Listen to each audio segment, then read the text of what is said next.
morning, guys. It's bright and early here on the homestead at 8 a.m. Just received a call from the post office and our meat chickens have arrived.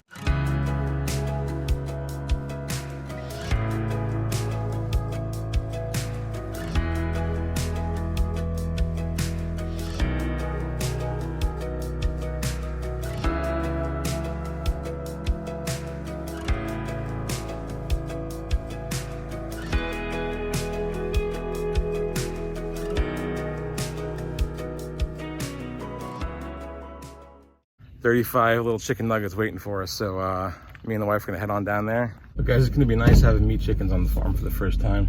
A little bit overwhelming, I guess, because we've just never done it before, but really looking forward to raising a good quality meat for my family.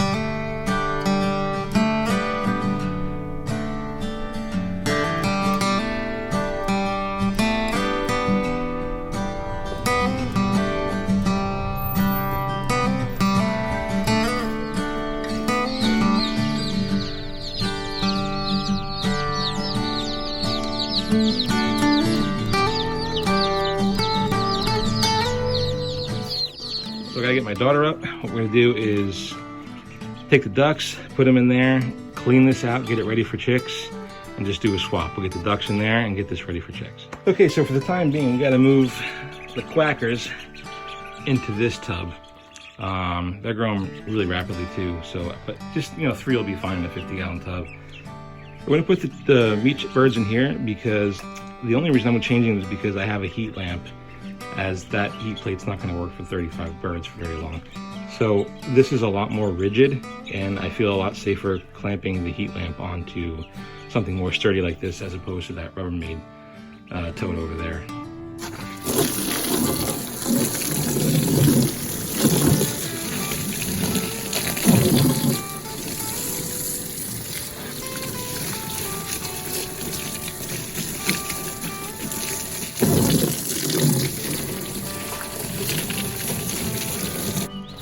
I know, we gotta feed you too. I know it's a late morning, I apologize, I'm sorry.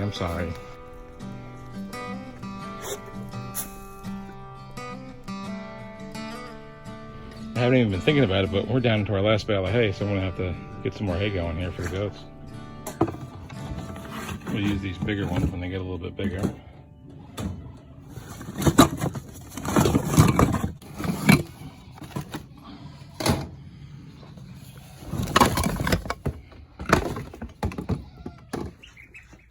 Alright, so the ducks are all set up in their new home. Now we can start working on the new chick brooder. Okay, so we're all set up and ready for chicks in the new home. Got some food, water. I don't really like the water setup being in the corner right now, but for the moment that's the best we can do. We'll work on it as time goes. Also not crazy about heat lamps, but like I said, that brooder plate is not going to be big enough for 35 chickens. And if I bought a bigger one, it would take up too much of this space in here. So I'm hoping to just get, a couple weeks, maybe a week or two out of this size until they can get some feathers on them. And they're gonna go out back in the big brooder that we have that's 8 foot by 2 foot. So you guys have probably all seen this before. You want to introduce them one at a time to water. You just dip their little beaks in so they know where they can get a drink. Let them be.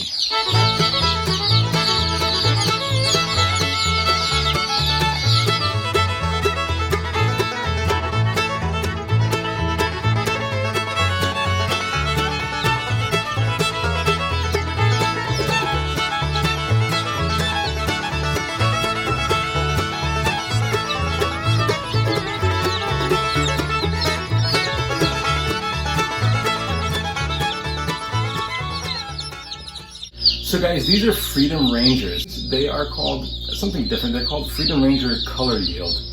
I think they're kind of a cross or some type of delineation of a Freedom Ranger chicken, but they have, I believe, fewer feathers than the traditional ones. I'm not sure. I'm gonna look it up and I'll get back to you on that. But it's a Freedom Ranger chicken.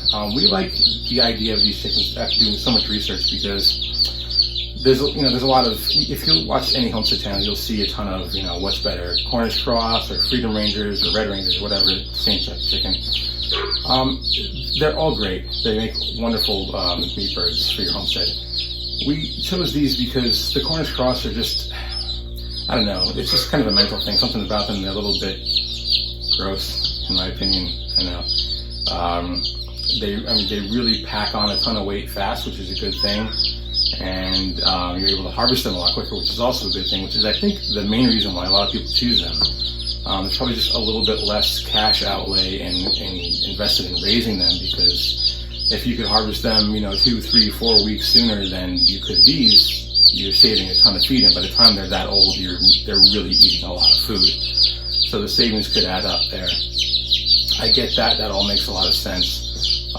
For us, these chickens are a bit more chicken-like, if you will. They forage a little bit more. They're a bit more active. Cornish Cross get really big really fast. They're kind of almost like fat or huge or whatever, and they can't move around too well when they get older. And I know that they've been bred for that, and that's just how they are naturally, but there's something just kind of, I don't know, kind of gross to me and my wife anyway. So we wanted to raise these. It probably cost us a few more bucks in feed, getting them ready, because they'll go a little bit longer, but that's okay. That's not a big deal to us. Also, when I say that, the Cornish Cross, we think that they're gross, I'm not trying to be offensive in any way, shape, or form. That's what we eat when we eat chicken from the store. You go to the grocery store and you buy a chicken in the package, that's Cornish Cross chicken. You go out to a restaurant, it's Cornish Cross. So I'm not saying that they're gross and I'm too good to eat that. I eat it all the time. It's if I'm going to raise chickens here and I'm going to invest my time, my money, I want to raise the chickens that I want to raise.